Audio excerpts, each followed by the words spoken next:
Baik pemirsa, kita kembali bersama saya Vanessa Darwis di Dialog Kaltim dan bersama dengan Bapak Budi, Bapak Saida dan juga Bapak Saleh ya. Kita ngobrol-ngobrol mengenai hasil penelitian atau penelitian penelitian cagar budaya nih. Dan kali ini kita mau menanyakan soal apakah cagar budaya ini bisa menjadi potensi wisata di Muara Kaman nih Pak? Oke, saya ya? Ya boleh. Baik, terima kasih. Berkaitan dengan potensi cagar budaya di Muara Kaman, potensi wisata, mungkin terlebih dahulu saya akan menyampaikan mungkin sedikit berkaitan dengan nomenklatur dari pemerintah Pusat Kartanegara tentang Dinas Pendidikan dan Kebudayaan ini. Memang sejak tahun 2017 Dinas Pendidikan Kebudayaan dan Pariwisata itu bergabung, dulunya kebudayaannya bergabung dengan pariwisata. Nah, sejak 2017 itu ada perubahan nomenklatur, bidang kebudayaannya berpindah ke pendidikan. Sejak tahun 2017. Nah, 2017. Jadi memang untuk berbicara tentang potensi cagar budaya ini sebagai tempat wisata, saya kira ya memang patut sekali seperti itu. Nah, kami di Dinas Pendidikan dan Kebudayaan, khususnya di bidang kebudayaan yang saya menangani cagar budaya. Nah, untuk di Muara Kaman sendiri ya sangat kuat sekali potensi wisatanya. Yang jelas di situ. Nah, kalau menurut di sana ada situs Losong Batu, kemudian juga ada upacara-upacara dari agama Hindu yang sering melakukan upacara-upacara ritual di sana. Nah, jadi baru bulan kemarin itu ada kegiatan di Muara Kaman itu, di situs Losong Batu itu ada dari warga Hindu itu datang, ada sekitar 40 orang lebih. Mereka laksanakan ritual.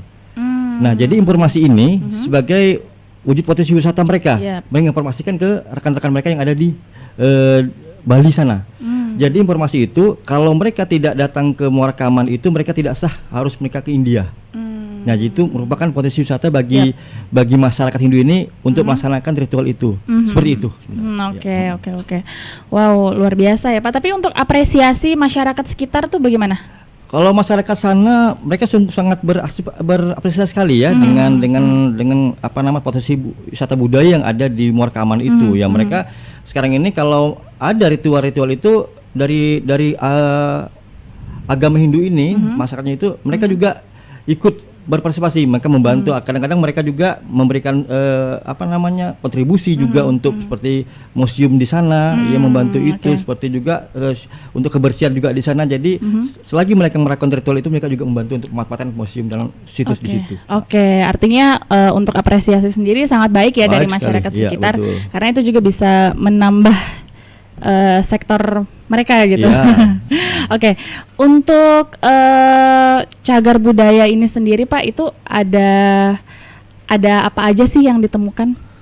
Kalau di kami ini kan khususnya untuk pengembangan ya cagar budaya ini, yang jelas yang kami di sana itu yang di Muara Kaman itu situs Losong Batu.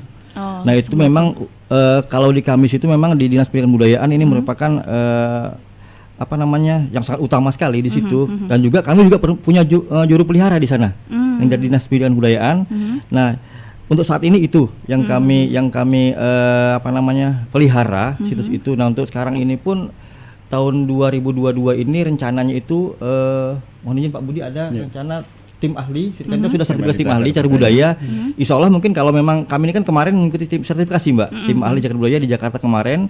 Tapi ini masih menunggu pengumuman nih, apakah kami ini lulus atau enggak, belum tahu nih ya. Nah, kalau sudah ada tim ahli ini lulus, otomatis mungkin situs yang ada di Muara Kaman kita tetapkan sebagai cagar budaya melalui SK Bupati. Nah, dan itu nanti kewajiban dinas ini nanti untuk pengembangannya, pemanfaatannya dan pemeliharaannya untuk situs yang ada di Muara Kaman itu. Kemungkinan juga mungkin bukan hanya situs Losong Batu, mungkin ada situs-situs yang lain yang di Muara Kaman kita tetapkan. Yang jelas mungkin itu sudah didaftarkan ke registrasi nasional. Pak, ini kan ibaratnya kemajuan teknologi semakin berkembang, terus juga untuk proses untuk proses pengenalan kepada masyarakat umum tentang cagar budaya terbaru yang ditemukan itu tuh gimana sih Pak? Silakan mungkin Pak.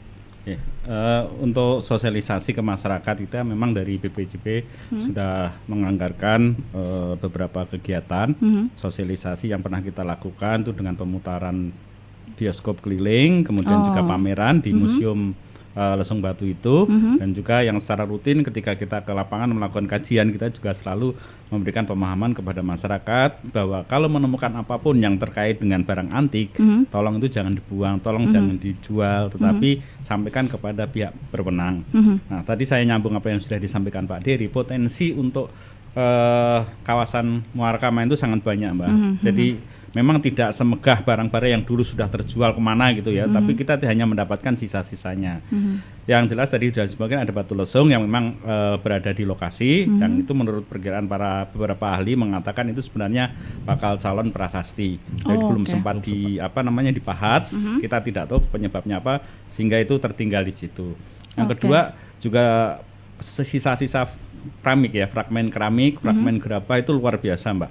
Jadi setiap di daerah misalnya di Tanjung Serai, kemudian ada Candi A, Candi B, Brebes, Martapura, ketika menggali tanah kita biasanya mendapatkan fragmen keramik itu. Kemudian juga beberapa arca yang masih disimpan oleh masyarakat. Jadi kita sudah punya beberapa catatan orang-orang yang masih mempunyai atau masih menyimpan benda-benda dari masa Hindu maupun Buddha. Kita punya daftarnya. Kemudian juga ada benteng. Benteng itu adalah gundukan tanah dan paritnya. Nah, benteng yang kita temukan di situ ada 7 lapis. Jadi ada di beberapa tempat, paling panjang ada 500 meter. Nah, benteng itu berlapis-lapis, Mbak. Dari mulai paling ujung yang arah ke Sabin Tulung, 1, 2, 3 sampai dengan di dekat SMP berapa itu ya, yang pasti sudut ada sekolah SMP di situ masih ada, tetapi sebagian besar benteng itu sudah rusak atau hilang karena aktivitas. Seperti di belakang SMA, gedung SMA itu salah satu gedungnya itu sebenarnya itu memutus benteng itu, Mbak.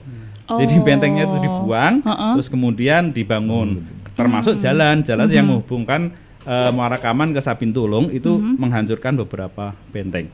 Jadi potensinya sangat banyak sekali. Oke. Nah, ini untuk masyarakat awam yang barangkali menemukan benda-benda yang mungkin bisa dibilang wah ini unik banget nih gitu. Nah, kadang-kadang kan mungkin mereka mikirnya ini dijual boleh di marketplace gitu. Terus dilelang gitu. Nah, ini seharusnya seperti apa sih, Pak, kalau misalkan ada masyarakat-masyarakat yang mungkin belum tahu mengadunya harus ke siapa, harus kemana. Itu apa yang harus mereka lakukan ketika menemukan cagar budaya gitu yang mereka nggak tahu sebenarnya?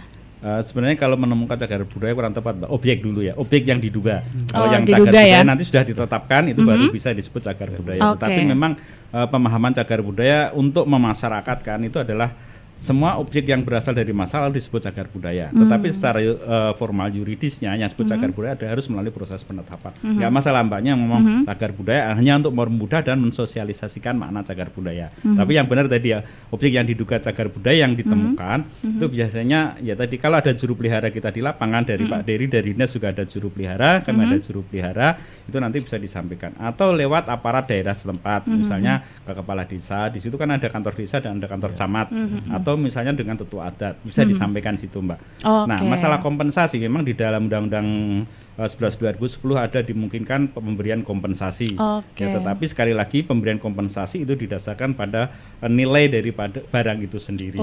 Ya, barangnya kecil tapi nilainya tinggi, mungkin kompensasinya lebih tinggi. Tapi itu akan ada tim sendiri, tim penilai, baik penilai kelayakannya maupun tim penilai berapa besar kompensasinya. Gitu, Oke.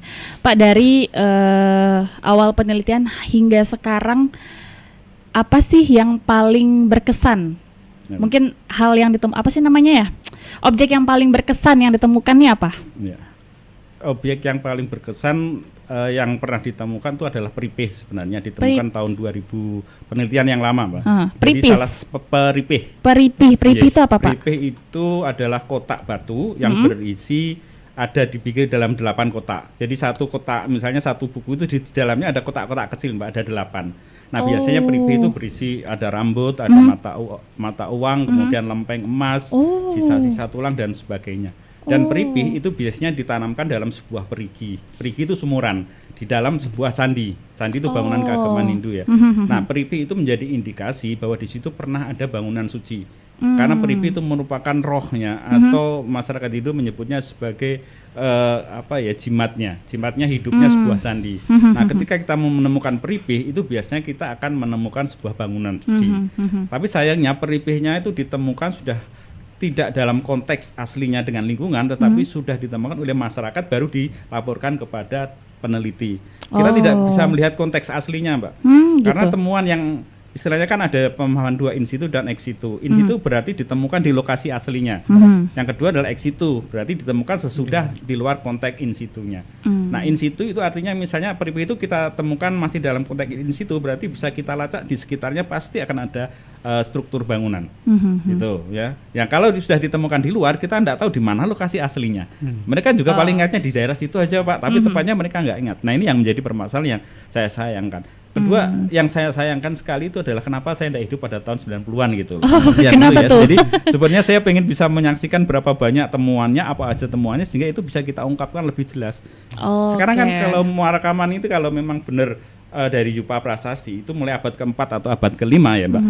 Itu adalah awalnya, dan itu masih terus dipakai di masyarakat selanjutnya sampai dengan masa sekarang.